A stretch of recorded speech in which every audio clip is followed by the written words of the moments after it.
యావండోయ్, welcome to గోదారమ్మాయి. ఇవాళ నేను కోనసీమ అందాలు చూడాలని బయలుదేరిపోయానండి. ఇదిగో ఇదే కోనసీమ ముఖద్వారం. ఇదే ఆ ఊరి ఎంట్రన్స్. ఇది దాటుకొని లోపలికి వెళ్ళాక పక్కనే ఆర్కే టిఫిన్స్ అయితే ఉన్నాయండి. లోపలికి అయితే వెళ్ళలేదు, కానీ ఇది ఇన్స్టాలో చాలా బాగా వైరల్ అయింది.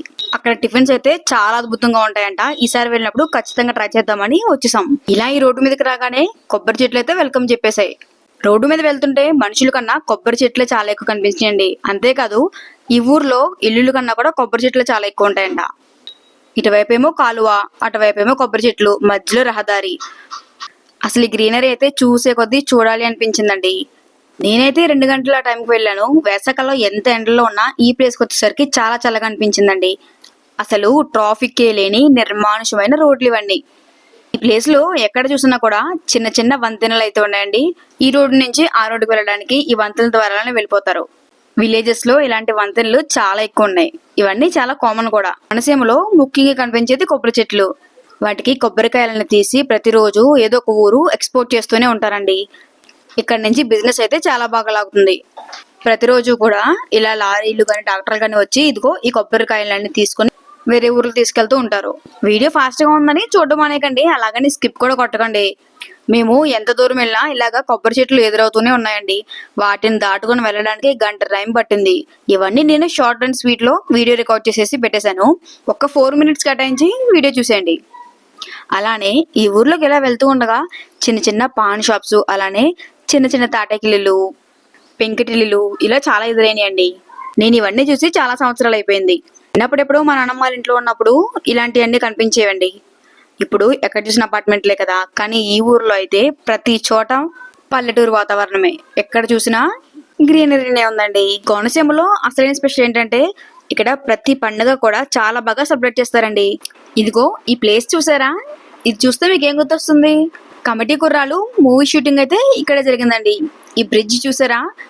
ఆ మూవీ మొత్తం అంతా ఇదిగో ఈ బ్రిడ్జ్, ఈ కాలువ ఇవే చూపించారు. అసలు ఈ ప్లేస్ కోసం చాలా మంది హీరోస్, డైరెక్టర్స్ అందరూ ఇక్కడికి వస్తూ ఉంటారు.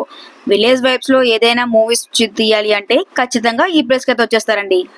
ఇక్కడ ఫ్లైఓవర్లు కానీ, ఓఆర్ఆర్లు కానీ ఇలాంటివి ఏమీ లేవండి. ఆ రోడ్డు వైపు నుంచి ఈ రోడ్డు వైపు రావాలంటే ఖచ్చితంగా ఇలాంటి బ్రిడ్జ్లు దాటుకుని రావాల్సిందే. ఈ ఊరు దాటి అలా వెళ్ళిపోతూ ఉంటే మాకైతే ఈ వరి పంట వెల్కమ్ చెప్పేసింది. అసలు పచ్చదనంతో భలే ఉంది కదా. ఇవి చూడగానే ఇంక మనసాగలేదు. ఖచ్చితంగా పొలంలోకి దిగాలి అని వెళ్ళిపోయాను.